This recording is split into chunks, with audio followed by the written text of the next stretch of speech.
Здравствуйте, коллеги. Доброе утро. Напишите, слышно ли, видно ли меня. Все отлично, спасибо большое. Итак, мы начинаем наш вебинар, который касается очень трудной и в работе трудной, и в целом в профилактике, в диагностике, в коррекции трудной теме профилактика зависимых форм поведения и суицидальных наклонностей у подростков. Если у вас будут вопросы, вы их можете задавать по ходу вебинара, чтобы мы потом уже не задерживались. Вот. И если есть опыт работы, вы тоже можете написать о том, с какими трудностями вы сталкивались, какие вопросы остались. Но поскольку все педагоги-психологи, работая с подростками, в той или иной степени сталкиваются с темой зависимости и суицидальных мыслей, поскольку возраст предполагает, что такие вопросы возникают, и это естественно, вот, то я думаю, что, в принципе, опыт работы с такими клиентами есть. Сегодня я поделюсь своим опытом работы и расскажу о том, какие наиболее яркие принципы можно выделить в работе, этапы работы и выводы, которые я сделала из того опыта, который у меня есть.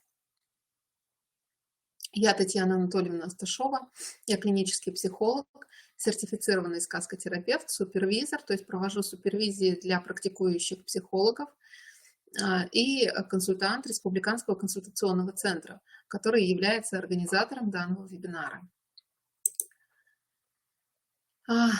Если мы начнем с самого начала, то вообще в целом о подростковом возрасте.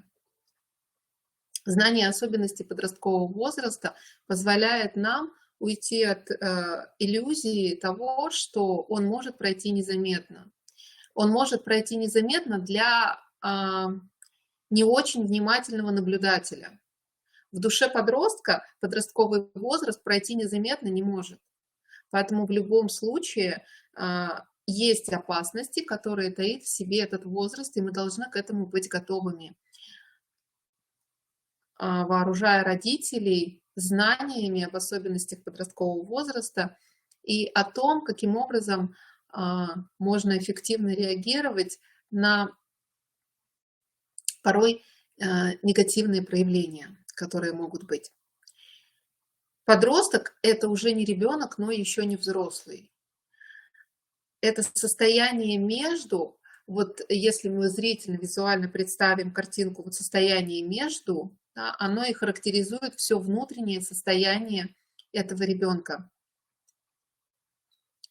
То есть как будто бы очень, с одной стороны, хочется показать всему миру, что он вырос, и уйти на тот полюс, и показать, что он взрослый, самостоятельный, умеет справляться с трудностями, сталкиваясь с какими-то неизвестностями, опасностями и рисками. Они не готовы бежать за помощью к взрослым, как это было раньше, и вообще порой помощь взрослых воспринимают достаточно агрессивно, потому что для них это показатель несостоятельности. И они подначивают друг друга и говорят о том, что только маленькие обращаются за помощью ко взрослым. Вот наша задача провести в младшем школьном возрасте такую профилактическую работу, которая научит их обращаться за помощью и не считать помощь чем-то зазорным. Вот это и будет основная такая важная профилактика, которая проводится до вступления ребенка в подростковый возраст. Нам нужно научить ребенка обращаться своевременно за помощью ко взрослому и считать это признаком ответственного и осознанного поведения, а не детскости. Это некий дисбаланс. Тут мы будем иметь в виду и дисбаланс в физиологическом плане, естественно, соматическое состояние меняется, ткани, органы растут, сердце перенагружено, и вот внутренние состояния, связанные и с гормональным дисбалансом, оно накладывает свой отпечаток и на эмоциональное состояние ребенка и выливается в эмоциональный или психологический дисбаланс в этом возрасте. Поэтому за день у ребенка подросткового возраста может 10 раз поменяться настроение, и это еще не предел. За 5 минут может 10 раз поменяться настроение и состояние. Поэтому тут нужно понимать, что каждое наше слово может по-разному отозваться в зависимости от эмоционального состояния ребенка. И нужно понимать, что подростки, несмотря на то, что они более агрессивные и колючие, не менее обидчивые, чем дети более младшего возраста. Ярким признаком подросткового возраста является еще и обесценивание всего того, чему их научили в нравственно-моральном плане ранее. И это тоже становится причиной возможной зависимости и мысли о суициде. Очень важно нравственное развитие ребенка начинать с момента его рождения. Вот.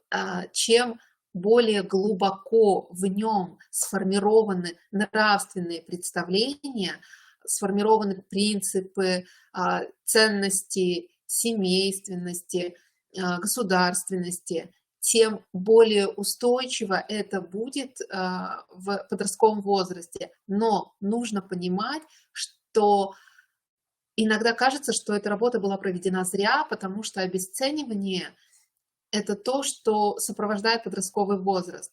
Для того, чтобы у подростка в дальнейшем при переходе ко взрослой жизни сформировались собственные нравственные ценности и убеждения, им нужно убрать, стереть с листа, да, и стать снова чистым листом, убрать все то, что было сформировано ранее. И поэтому порой нам кажется, что он обесценивает все то, что раньше очень ценил. Это семейные способы совместного отдыха, досуга, школьные мероприятия, в которых раньше, может, с удовольствием участвовал, может быть, хотел быть ответственным старостой, а сейчас он не хочет этого делать и открыто заявляет о том, что это все не важно, это все не нужно и интересно, и это только маленькие дети делают, а они уже ни во что не верят и делать этого не будут. Вот такое некое обесценивание, оно нужно для того, чтобы потом потихонечку сформировать новую собственную картину мира. И этот период нужно пережить, и в этот период нужно поддержать тех взрослых, которые окружают этого подростка. И чем крепче тот фундамент, который был создан до подросткового возраста, тем легче дальше пережить период обесценивания и снова встать на тот же фундамент. Мы все прекрасно по себе знаем, что если в подростковом возрасте мы кричали, что у нас не будет семьи, детей, работать мы не хотим, и еще чего-то там, что это не нужно, и родительские нотации вообще не интересны, вот, то потом при вступлении уже в юношеский возраст и старше, после 20 лет, мы довольно часто сами повторяем все действия наших родителей. А когда становимся родителями, мы повторяем поведение родителей.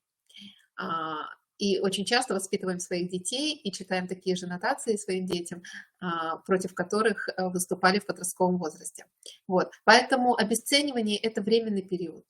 Его нужно пережить. И вообще подростковый возраст – это временный период. Это просто наиболее яркий кризисный период. Но кризис, с одной стороны, это трудно, а с другой стороны, это открытые возможности. Поэтому кризисный период очень важно воспринимать как период открытых возможностей и помочь подростку относиться к своему возрасту как к периоду, когда он может задавать интересные вопросы, обсуждать.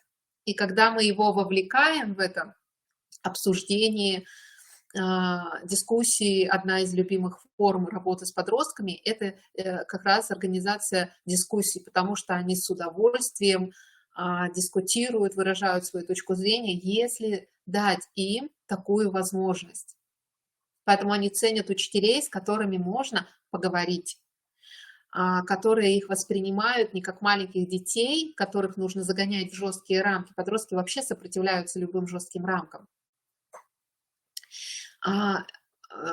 Как равноценных партнеров, которых мы немножко мудрее, но в целом с которыми очень интересно взаимодействовать.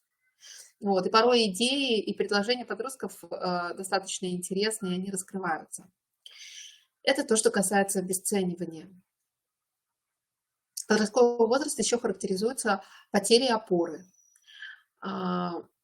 Опору они теряют не в физическом плане, хотя и в этом тоже иногда, а именно в эмоциональном плане, когда они меняют круг общения, когда они могут знакомиться с новыми людьми, немножечко отходят от семьи и включаются во взаимоотношения со сверстниками.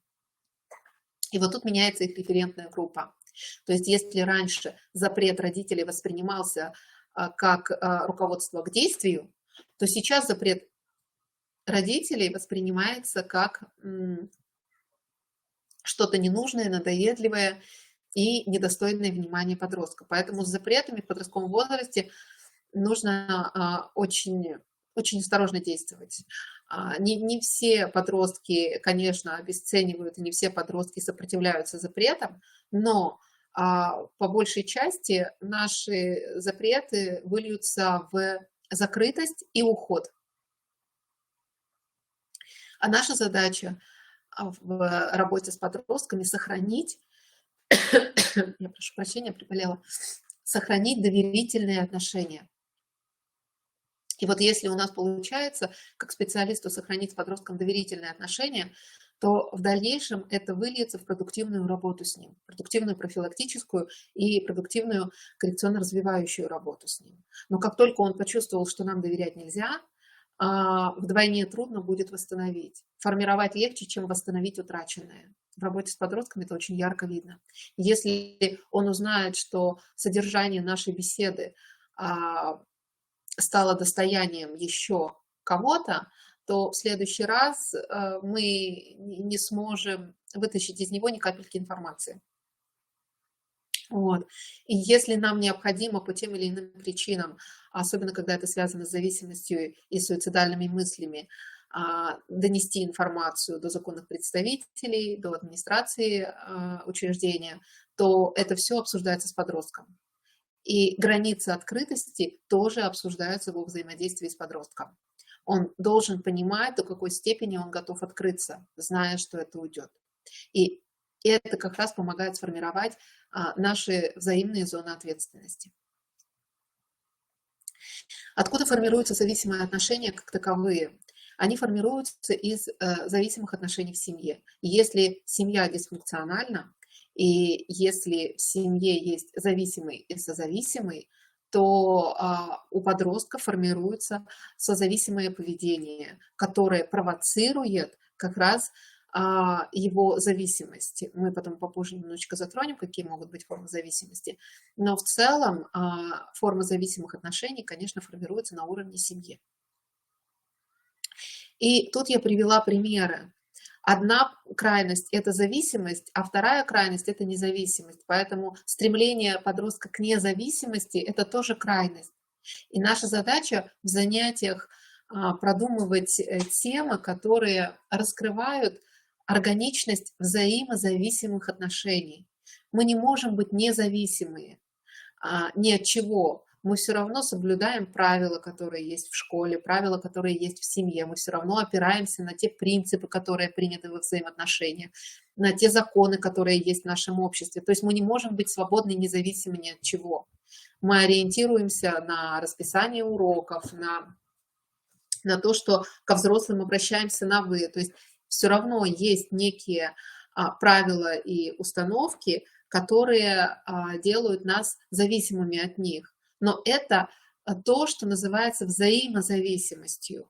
И у меня есть границы, и у меня есть правила, и у меня есть требования к каким-то обращениям ко мне, и у другого человека есть. То есть мы не можем быть совсем независимы от поведения других людей, от правил, законов, традиций и так далее.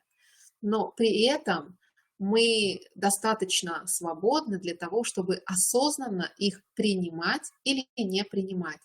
Вот наша задача, конечно, формировать осознанное отношение к тем правилам, рамкам и ограничениям, которые существуют. По этой части, если есть вопросы, то мы можем их обсудить. Это вот кратенько об особенностях подросткового возраста, с которыми мы сталкиваемся в работе.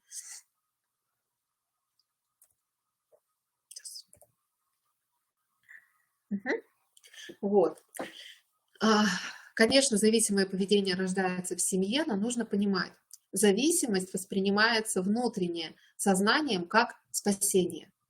Почему? Потому что зависимое поведение помогает убежать от реальности.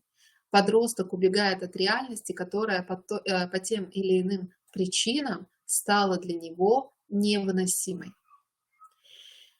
И чем труднее эта реальность для подростка, и чем труднее ее он переживает, эту реальность, тем тяжелее будет та форма зависимости, к которой он прибегает. И неважно, зависимость может быть от психоактивных веществ, от курения, от вейпов, от определенного поведения, от компьютера, от чужого мнения и так далее. Неважно, какая зависимость, но это будет зависимость, связанная с тем, что реальность слишком трудна для того, чтобы ее переварить, для того, чтобы в ней существовать и быть активным. И тогда подросток будет искать возможность убежать. И откуда берутся плохие компании в этом возрасте? Оттуда, что подросток нашел то место, в котором реальность выносима, в которой он может жить, в которой он принят. Иногда говорят о том, что ведь не у всех зависимых подростков асоциальные семьи. И подростки из внешне благополучных семей тоже порой оказываются зависимы от чего-то. В данном случае мы говорим о той внутренней реальности, которая есть у подростка. Почему-то внутренне эта реальность и эти взаимоотношения со взрослыми в семье или в школе кажутся ему слишком невыносимыми. Это может быть как гипоопека, так и гиперопека. И неважно абсолютно, в каком варианте она выражается. Когда за 14-летнего подростка мама делает уроки или требует сидеть дома и не выходить гулять, и это тоже не очень адекватное отношение на свои собственные страхи и тревоги. И это тоже реальность, которая вряд ли кажется легкой для подростка. И, естественно, у него будет возникать стремление убежать от этой реальности. И в какой-то момент, попадая под влияние сверстников, имеющих опыт асоциального поведения, он начинает понимать, что, пообщавшись с ними, ему становится лучше, эмоционально лучше. И поэтому это подкрепляет его асоциальное поведение. Мы все абсолютно действуем по знакомым нам законам поведения, которые выведены еще в начале 20 века Джоном Уотсоном в бихевиоризме. И практически ничем не отличаемся от тех людей, над которыми они ставили эксперименты. Сейчас нельзя эксперименты над людьми, но при этом поведенческая терапия существует, и она очень эффективна в формировании и коррекции желательного поведения. Почему? Потому что она учитывает законы формирования поведения человека. И если подростку в компании эмоционально хорошо, он приходит туда в плохом состоянии, и через 5 минут он уже смеется, ему хорошо, то, естественно, с каждым разом и с каждым приходом в эту компанию это его поведение подкрепляется.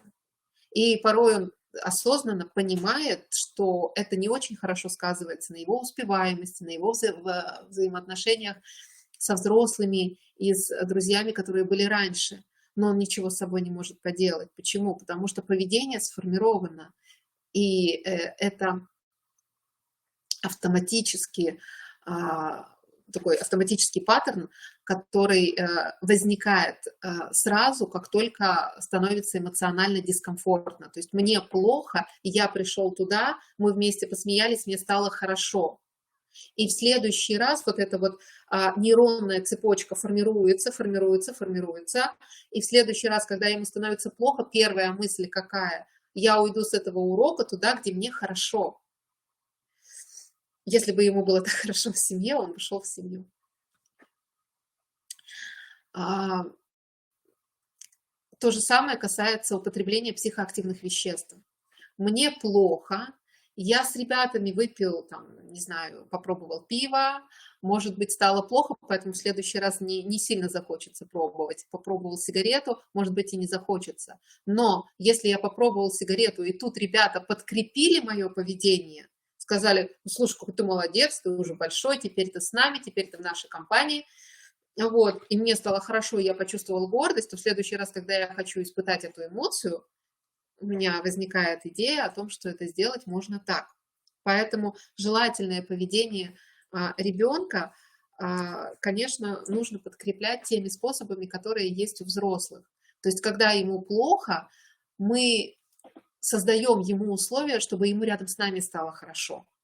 То есть вот если ему плохо, и мы его выслушали, поддержали, поняли, подняли настроение, и ему стало хорошо, то у него теперь уже есть несколько вариантов действий. А если мы еще и закрепили, то это здорово. Почему иногда вот секции работают таким образом? Потому что когда эмоционально плохо, ребенок поиграл, например, в футбол, подросток, ему стало эмоционально хорошо, его там поддерживают, его там принимают, и он чувствует вот эту эмоциональную отдачу, то он и остается в этом спорте. Но если это ему не дает то, чего он хочет, тех эмоций, которых он хочет испытать, то он будет искать этих эмоций в другом месте. Вот. Стоит заметить, что компьютерная зависимость – одна из самых тяжелых форм зависимости. И лучше, конечно, сделать все, чтобы ее профилактировать, потому что корректировать ее крайне трудно. А корректировать ее специалисту в условиях образовательной организации практически невозможно. Это должна быть систематическая работа команды специалистов, и если это тяжелая форма зависимости, то это стационар. Вот. И в целом мы отправляем таких подростков в стационар или в диспансер, но к медицинскому клиническому психологу, который как раз работает с разными формами зависимости. Волшебных таблеток не существует, и если у ребенка уже сформировано зависимое поведение, то мы можем стать сотрудниками одной команды, но не сможем решить проблему в одиночку. Это иллюзия. Компьютерная зависимость формируется на случайном стимуле, и как у подростков, так и у взрослых людей она корректируется очень тяжело и зависит от огромного количества факторов и от систематичности и комплексности подхода в первую очередь. Вот. Открытые обсуждаемые правила и границы – это основа здоровой взаимозависимости и свободы личности. Как раз это про то, насколько открыты и обсуждаемы правила в школе, насколько подросток участвует вообще в их принятии и обсуждении.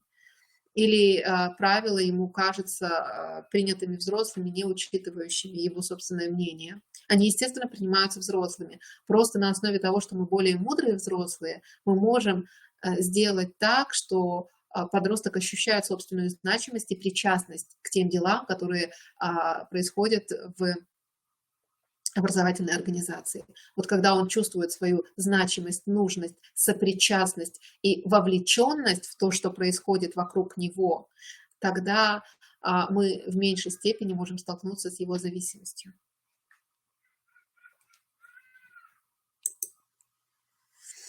Поэтому психологические границы – это то, что должно быть сформировано до подросткового возраста. Ребенок должен понимать, что у него есть границы, и его границы уважаются. Но при этом он должен уже к этому возрасту внутренне принять, что у других людей тоже есть границы, и их тоже необходимо уважать. Поэтому здоровые психологические границы – это про взаимозависимость и про наиболее эффективную профилактику любой зависимости. Есть ли вопросы по этой части, коллеги?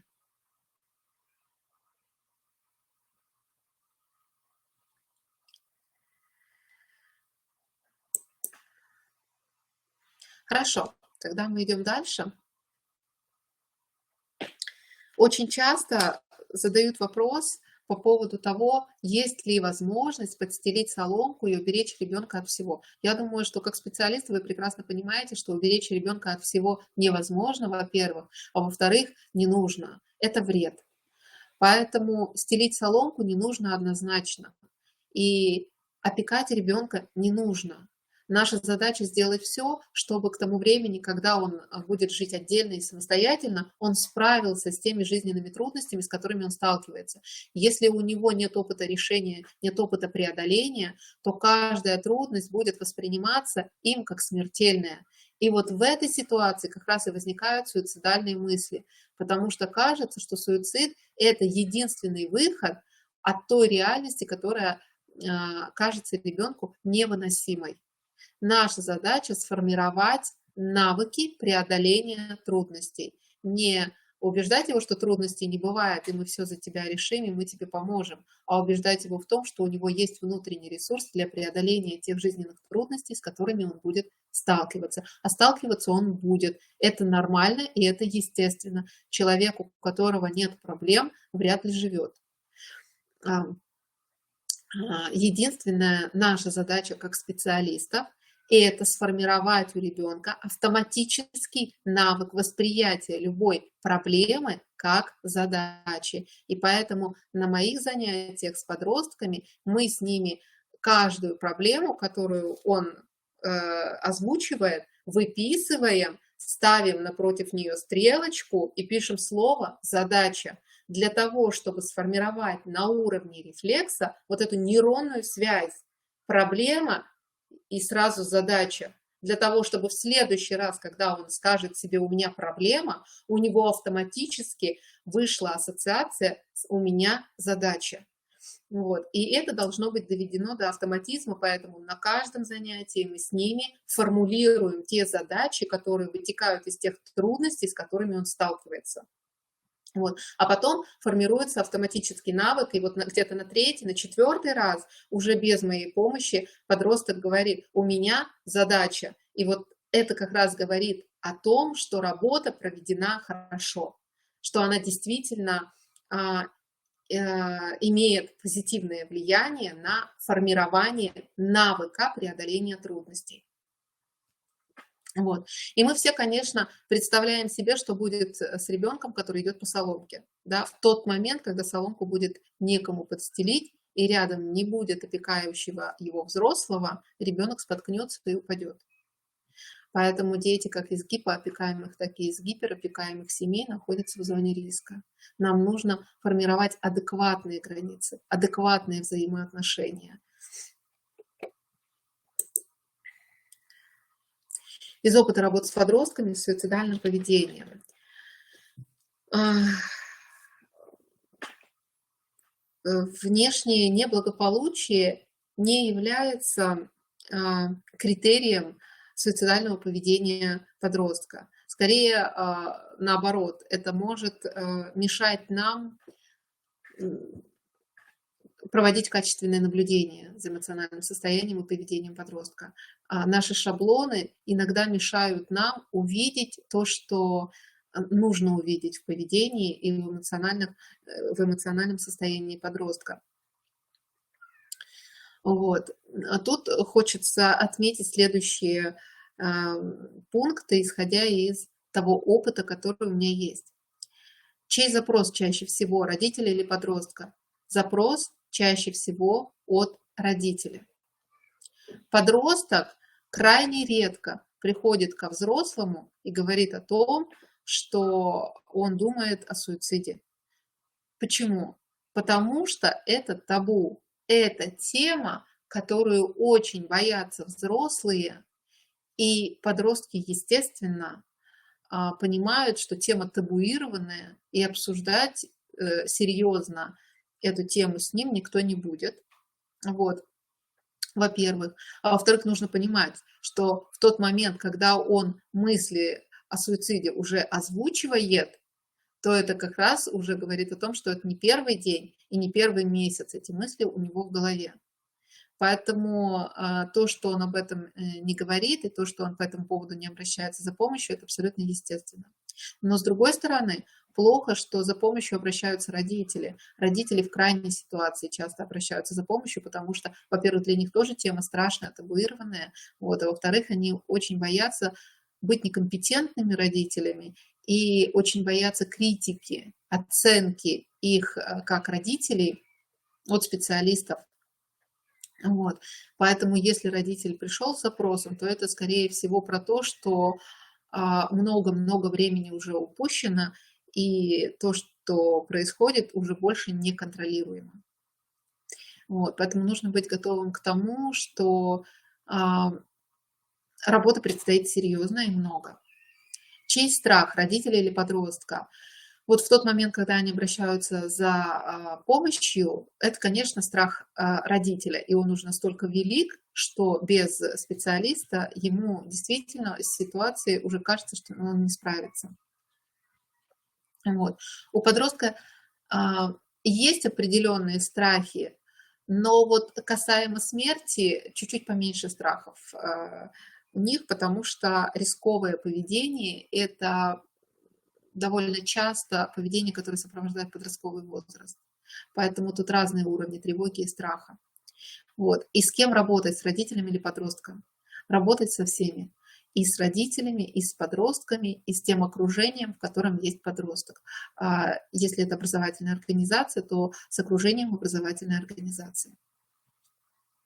Потому что последней каплей может стать слово любого из окружения подростка.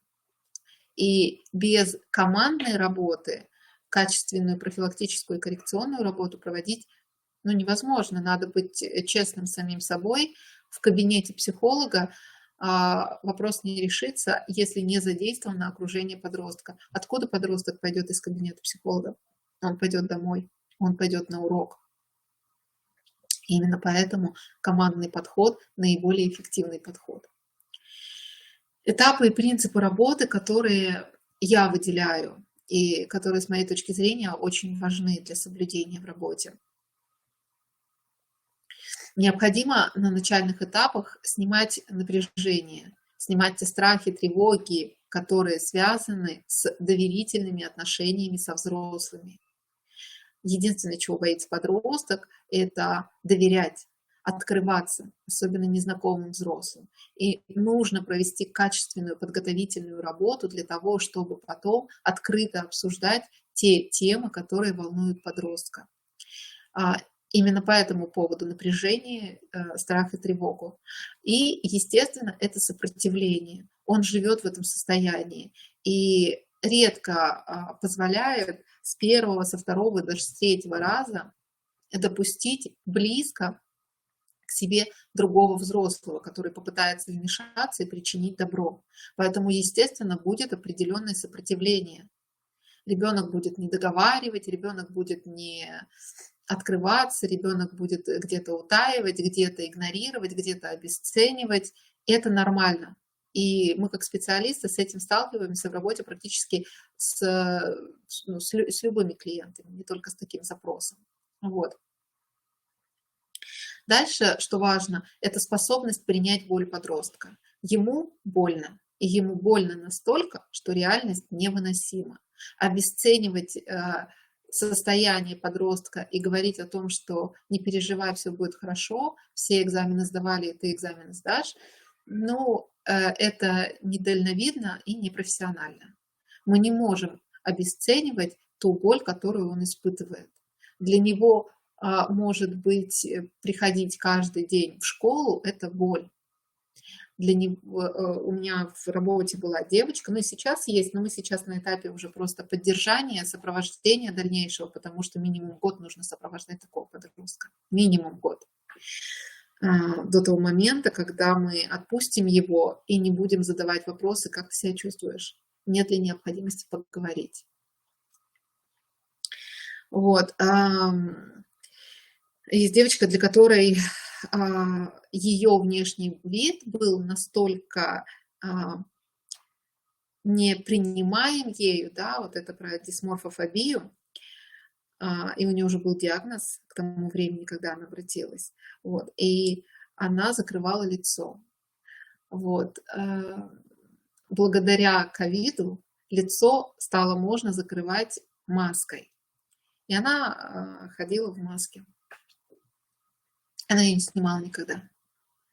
И для меня первым признаком того, что работа двигается, стало тогда, когда она пришла на консультацию без маски. И мы без маски проговорили с ней целый час. И это было достижением. И это было супер. Вот. Но дальше мы снова немножечко откатились на этап сопротивления, потому что, естественно, сопротивление изменениям возникает у любого клиента. Вот. Но по-разному бывает. Нам нужно быть просто максимально наблюдательными. И насколько больно человеку было демонстрировать свою внешность, если он искал возможность ежедневно закрывать эту внешность. И тут важно как раз поддержка взрослого, да, и принятие взрослого вот этой боли. Иногда мы хотим всех под одну гребенку, и если есть правило там вести себя так, одеваться так, то мы не готовы к некоторым моментам подходить индивидуально. И вот эта система иногда мешает специалисту качественно проводить профилактическую и коррекционную работу. И трудно идти порой против системы. Тут очень важно понимать, что мы не на чьей стороне. Мы помогаем тому, кому сейчас необходима помощь. А вот подростку необходима помощь. Поэтому мы помогаем и делаем все для того, чтобы это происходило качественно. Вот. Достучаться можно до любого педагога. В работе не было такого, чтобы мы не нашли общего языка. Возможно найти общий язык. Способность быть с ним в этом состоянии, открыто обсуждать, говорить о намерении совершить суицид. Вот если подросток на консультации говорит о теме суицида, это про то, что он очень хочет о ней говорить. Очень хочет. И это его крик. И он говорит: услышьте меня. И, конечно, мы по-разному будем подходить, по-разному будем формировать нашу беседу, по-разному будем осуществлять подход к каждому подростку. Это будет индивидуальный подход, но нужно понимать, что говорить об этом нужно. И обсудить, и хотя бы на этом этапе снять напряжение, да, по поводу запрета говорить об этом можно. Ключевое – найти зацепку. Вот в работе с такими подростками ключевое – это найти зацепку. За что его можно зацепить? Это про смысл. Зачем ему жить? И это не наши смыслы. Мы не можем, вот в данной работе с данными подростками, у которых есть уже суицидальные мысли, мы не можем рассказывать о наших ценностях, смыслах и идеалах. Мы будем опираться на его ценности, на его смыслы и вытаскивать его смысл у него же изнутри. Да? Зачем нужно, чем он будет полезен в следующий день, в следующий месяц, в следующий год. Далекую перспективу они не видят. Лобные доли, которые отвечают за умение целеполагания и планирования, только формируются в подростковом возрасте и физиологически созревают, и психологически формируются под влиянием нашего воспитательно-образовательного процесса. И поэтому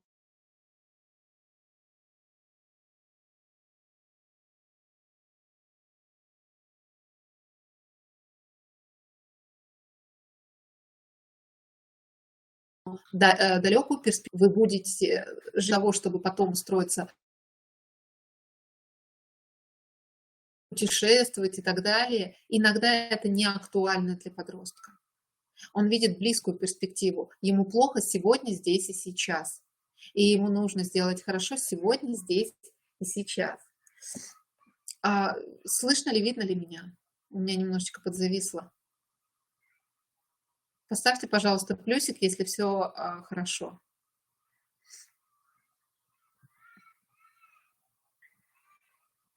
Все, спасибо большое. Ага, у меня немножко подзависает.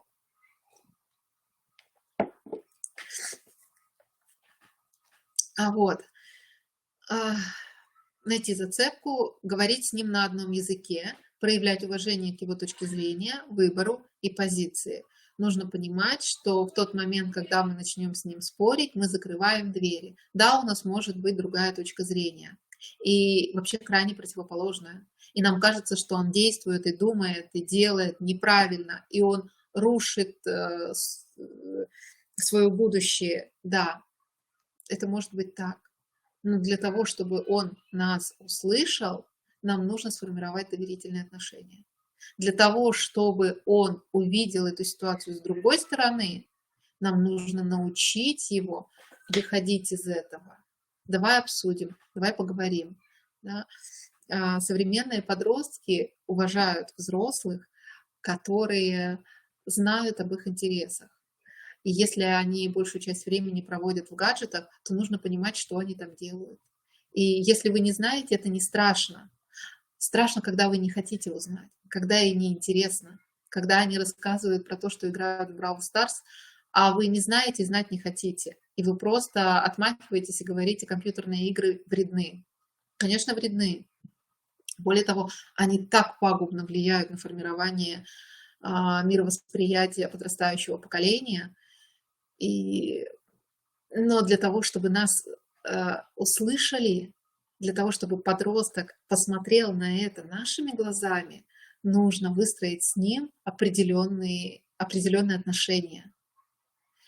И для этого можно обсуждать, а что там хорошего, что там плохого, да, а требует ли эта игра денежных, например, вложений, да, как ты думаешь, зачем это нужно? То есть вот вместе пообсуждать и прийти к выводу, как вот мы приходим к выводу с подростками, что, ну, получается, что это игра для того, чтобы на тебе зарабатывали? И он говорит, ну да.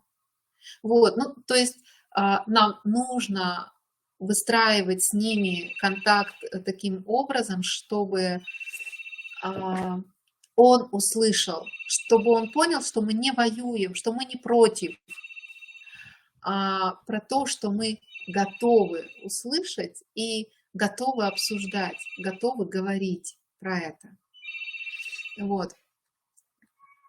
Поэтому в данном случае, конечно, наша точка зрения и наше образование в области вот тех современных интересов подростков будет нам на пользу. Про некие субкультуры, да, по информационной безопасности я несколько раз проводила вебинары, где рассказывала о современных подростковых субкультурах, которые не на улице, которые в гаджете. И они одеваются определенным образом не потому, что на улице их такая компания окружает, а потому что в определенных подростковых сообществах это пропагандируется как возможность подросткового самовыражения, как норма.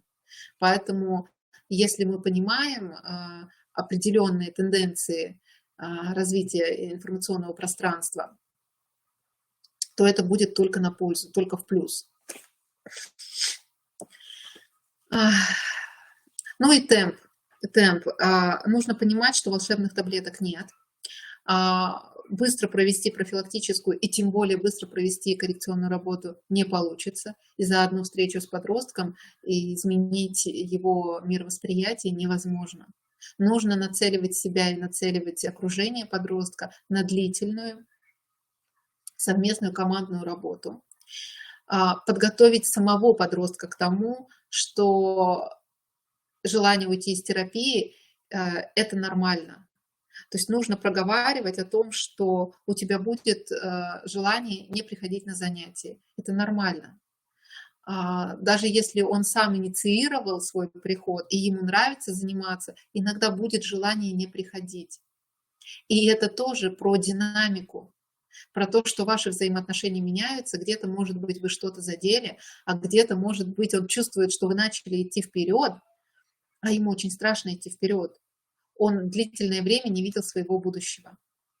Когда возникают суицидальные мысли, когда ребенку кажется, что будущего нет, и поэтому смысла жить нет.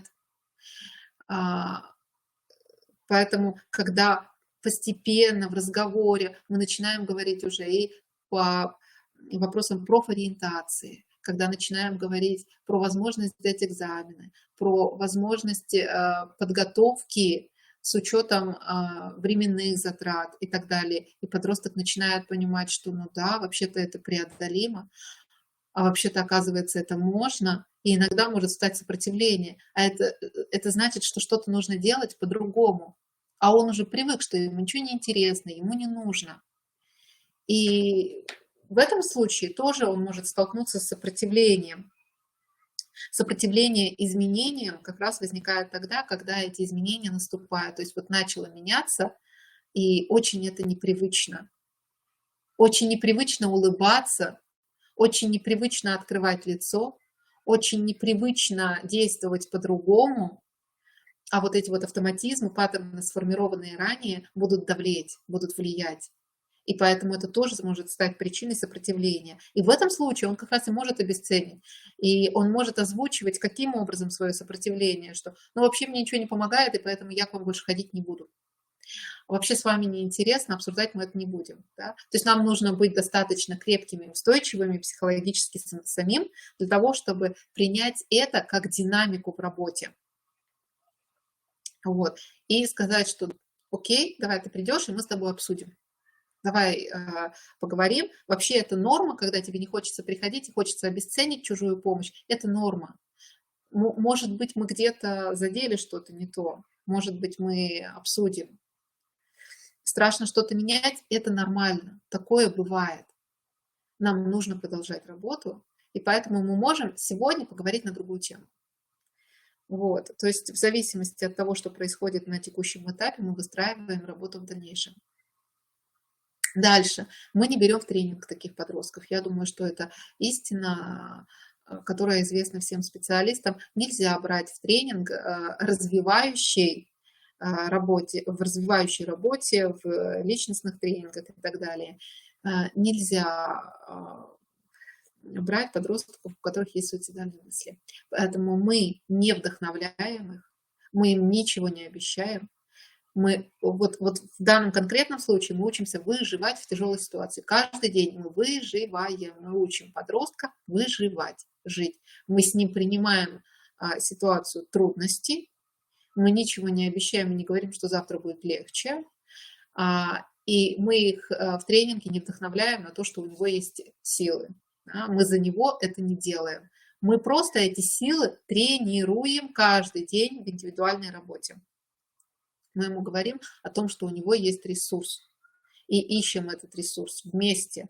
У него есть те паттерны поведения, которые позволят справиться. Но если это будут наши обещания и наше эмоциональное состояние, вот мы его вдохновили, он полетел, а столкнулся с трудностями, нет опыта преодоления, и он упал, и стало еще больнее, потому что он был уверен, что он справится. И в дальнейшем он, конечно, и нам верить не будет, и разочаровывается в жизни еще больше. Поэтому вот здесь очень аккуратно. И очень важно не стать созависимыми от его состояния, да, то есть не продолжать влияние дисфункциональной семьи. Мы не зависим от его состояния. Мы не несем ответственность за его жизнь и здоровье. И по закону об образовании, пока находится в стенах образовательной организации, мы несем ответственность за жизнь и здоровье. Но в данном случае мы говорим о том, что мы не всемогущие, и это нужно просто принять. И родителям нужно научиться принимать мысли о том, что мы не всемогущие. Мы не можем сделать то, что от нас не зависит. Мы готовы работать, и мы будем делать то, что зависит от нас. Мы несем ответственность за свои собственные действия. Но мы не зависим от эмоционального состояния нашего клиента, даже если это подросток. Возникает некая вера в будущее, да, то есть мы понимаем, что будущее будет. Мы обсуждаем разные варианты этого будущего на том этапе, на котором он, подросток, сам готов это обсуждать.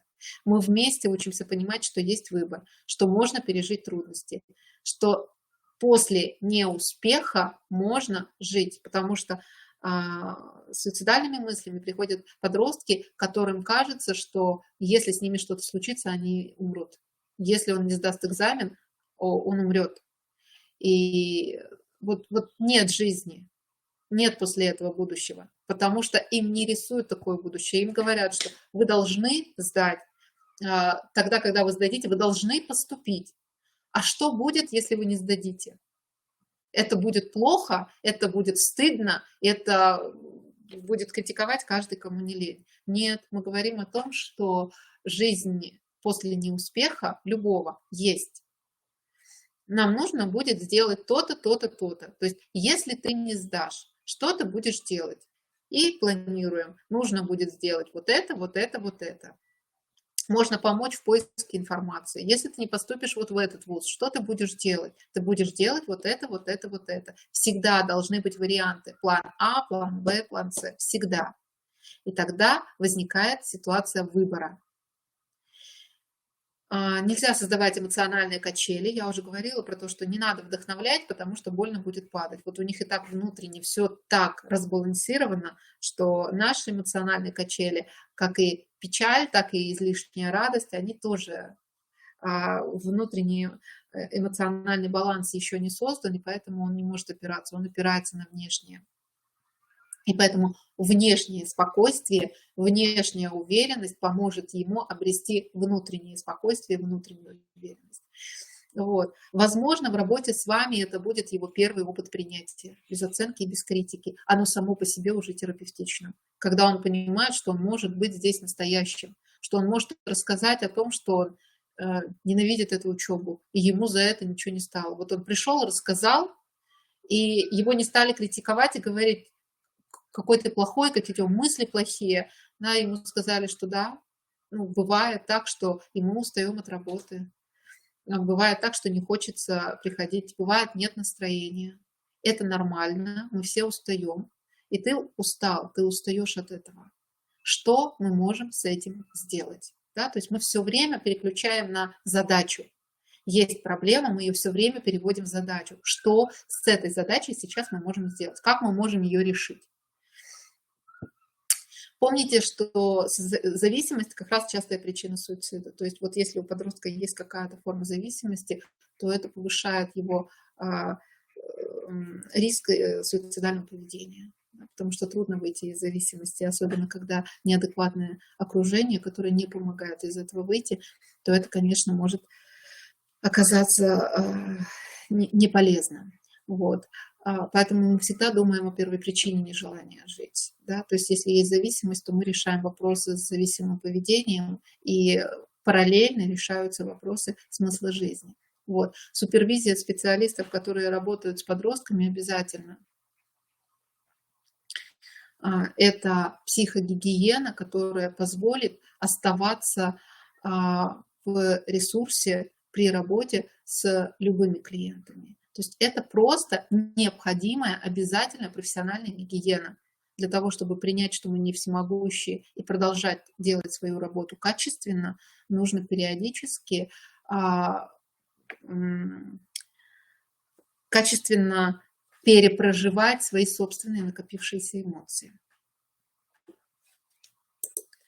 Вот. Ну и нужно понимать, не тянуть одеяло на себя, нужно понимать, что семья лучшая опора ребенка. Вот тогда, когда мы работаем и с ребенком, и с семьей, это будет гораздо лучший результат. Иногда бывает, конечно, что очень трудно достучаться до семьи, но это необходимость. И с этим нужно быть в работе постоянно.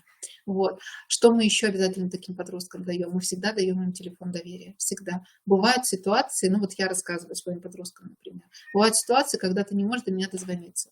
Это нормально. У меня есть свои дела и есть своя жизнь. Я работаю с тобой, я помогаю тебе, мы вместе работаем. Но бывают ситуации, когда я недоступна. Это как раз про то, что мы в параллельном работе еще формируем границы взаимоотношений. Но всегда есть телефон, который доступен 24 часа в сутки, 7 дней в неделю. Там тебя выслушают. Вот тебе больно, плохо, задача просто выговориться. Ты можешь набрать, разговоры не записываются, твое имя не спросят, твой номер телефона не останется. Вот, твоя задача просто хотя бы набрать. Порой алло на том конце провода, и ты положил трубку, вот этого порой достаточно для того, чтобы снять эмоциональный накал переживаний.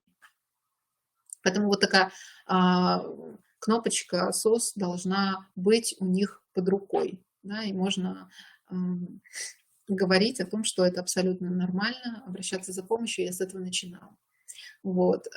И не стремиться к тому, чтобы вам звонили там, в 7, 8, 9 часов вечера. Это не очень. В ситуации кризиса, да, но в данной ситуации мы не тянем на себя одеяло, это все-таки работа в команде со специалистами здравоохранения в первую очередь, да, и в большей степени уже со стационаром.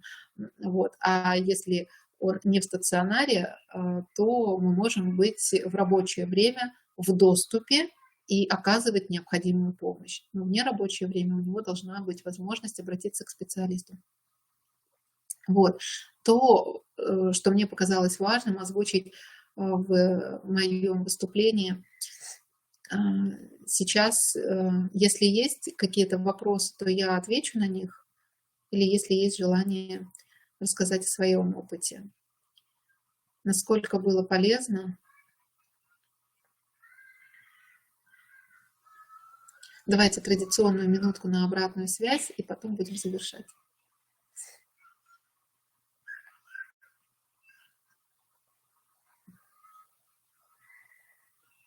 Коллеги.